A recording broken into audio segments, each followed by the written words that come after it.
Hello everyone, my self Rajkumar Meena MBBS student. And इस video में अपन बात करने वाले हैं role of enzyme in clinical diagnosis के बारे में। क्लिनिकल डायग्नोसिस में किसी एंजाइम का क्या रोल होता है। सबसे पहले अपन इसके मैकेनिज्म के बारे में जानते हैं कि इसकी मैकेनिज्म किस तरीके से होती है। होता क्या है कि सपोज अपना कोई टिश्यू है, नहीं, अब इस टिश्यू के अंदर कोई स्पेसिफाई एंजाइम है, नहीं, अब सपोज ये टिश्यू या ऑर्गन है, जो भी है, ये डैमेज हो गया है। अब ये डैमेज हो गया है तो वो एंजाइम है, वो अपनी ब्लड प्लाज्मा के अंदर जाएगा, मतलब बाहर की तरफ निकलेगा और ब्लड प्लाज्मा के अंदर चले गया। अब ब्लड प्लाज्मा के अंदर इसकी कंसंट्रेशन बढ़ गई। अगर ब्लड प्लाज्मा के अंदर किसी स्पेसिफाइक एंजाइम है, उसकी कंसंट्रेशन बढ़ गई, तो वो क्या शो करेगा, वो ये शो करेगा कि जिस ऑर्गन के अंदर वो प्रेजेंट है वो ऑर्गन डैमेज हो गया है। तो बस ये, अगर किसी ब्लड प्लाज्मा के अंदर किसी एंजाइम की कंसंट्रेशन बढ़ गई तो वो क्या डायग्नोस करेगा कि जिस ऑर्गन के अंदर वो प्रेजेंट होता है वो ऑर्गन डैमेज हो चुका है। तो एक डायग्नोसिस है कि अगर ब्लड प्लाज्मा के अंदर किसी स्पेसिफिक एंजाइम की कंसंट्रेशन बढ़ गई तो वो क्या शो करेगा, क्या डायग्नोस करेगा कि वो ऑर्गन है वो डैमेज हो चुका है।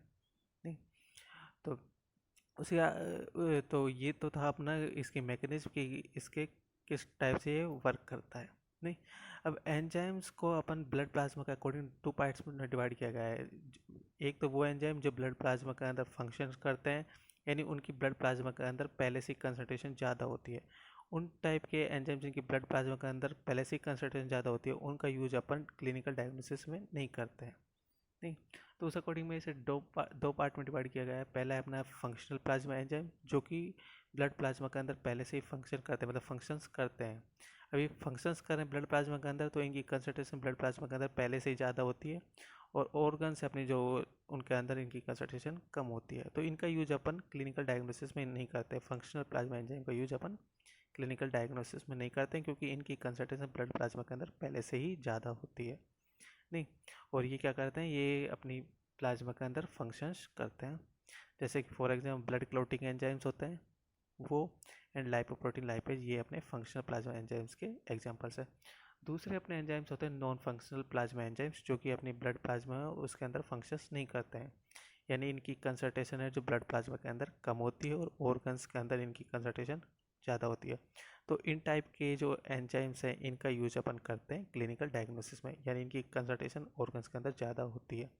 नहीं, अब ऑर्गन्स के अंदर इनकी कंसंट्रेशन ज़्यादा है तो ऑर्गन डैमेज हुआ तो ये एंजाइम्स बाहर निकलेगा और ब्लड प्लाज्मा है उसके अंदर पहुंच जाएगा। ब्लड प्लाज्मा के अंदर इसकी कंसंट्रेशन इंक्रीज होगी तो ये क्या शो करेगी कि जिस ऑर्गन के अंदर ये एंजाइम प्रेजेंट है वो ऑर्गन डैमेज हो चुका है, मतलब उसे डायग्नोस कर रहा है। नहीं, तो it if cell damage the concentration of enzyme in increase in plasma, तो अगर सेल डैमेज हो गई तो एंजाइम की कंसंट्रेशन इंक्रीज हो जाएगी। नहीं, ये तो हो गया अपने कि कौन सा एंजाइम का अपन यूज करते हैं और किस टाइप से करते हैं मैकेनिज्म। अब इसके कुछ एग्जांपल्स के बारे में देख लेते हैं। एग्जांपल्स देखते हैं प्लाज्मा एंजाइम्स के। पहला है अपना एलानिन अमाइनो ट्रांसफेरेज, ALT।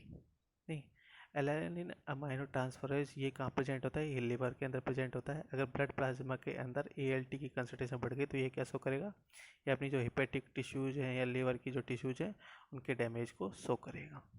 नहीं, मतलब उसको डायग्नोस करेगा।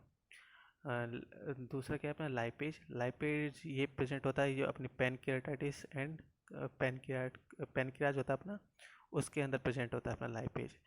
तो ये एक्यूट पैनक्रियाटाइटिस या फिर पैनक्रियाटिक कार्सिनोमा को शो करेगा, मतलब उसको डायग्नोस करेगा। थर्ड है अपना सीरम एल्कलाइन फॉस्फेटेज।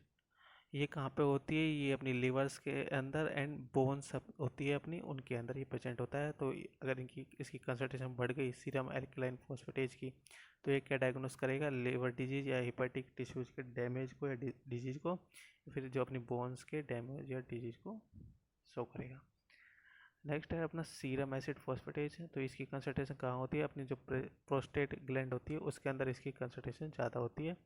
तो अगर इसकी कंसंट्रेशन इंक्रीज हो गई ब्लड प्लाज्मा के अंदर तो ये क्या शो करेगा, ये अपनी प्रोस्टेट के कैंसर को डायग्नोस करेगा, मतलब उसको शो करेगा।